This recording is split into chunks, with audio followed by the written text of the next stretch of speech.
A tese da transição de Cuba não é uma tese cubana e nem uma tese latino-americana, é uma tese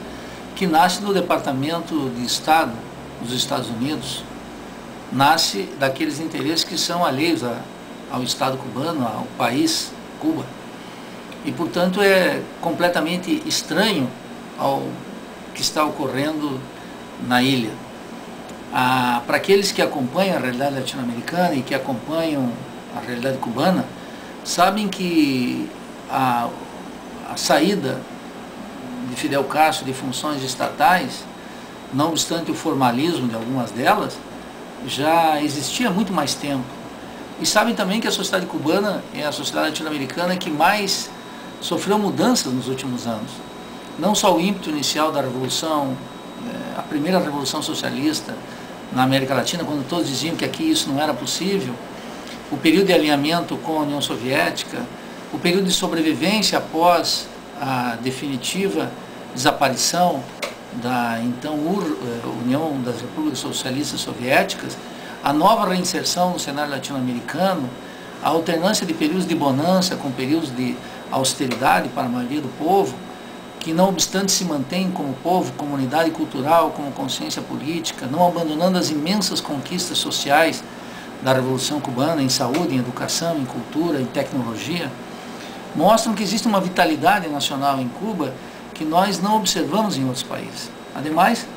é preciso reconhecer que o povo cubano é o povo mais culto e o povo mais organizado politicamente da América Latina,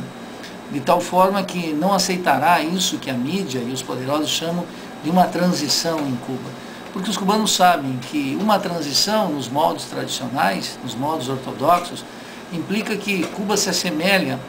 muito mais ao Haiti atual do que aos cafés de Paris e de Londres, onde os intelectuais, jornalistas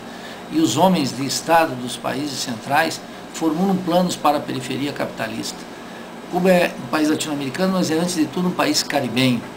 Os cubanos sabem que seu destino está vinculado diretamente com a sorte do Caribe. E é no Caribe, precisamente, onde o colonialismo se manifesta de maneira mais intensa. E o que resta desse episódio é uma conclusão elementar. A Sociedade Nacional Cubana, que conquistou o direito da autodeterminação em 1959, continuará decidindo, como os grandes países centrais fazem e os países latino-americanos ainda não conseguem, os rumos do Estado, da economia, da cultura e da sua sociedade. Isso é o fundamental. E Fidel Castro, fora das funções de Estado, nega não só as teses conservadoras que afirmavam que lá se tratava de um país que representa uma ditadura e ele mesmo um ditador, mas ao contrário, seria mais uma tese do pensamento conservador que se vê frustrada porque nós não temos antecedentes históricos em que um ditador, um suposto ditador, renuncia ao poder. É da tradição latino-americana que os ditadores ou são fuzilados, ou se refugiam em Miami, ou morrem no palácio, mas nunca abandonam o poder. Mostra da estatura do grande estadista que foi Fidel Castro e a autoridade política, moral e histórica que ele continuará exercendo em Cuba e na América Latina.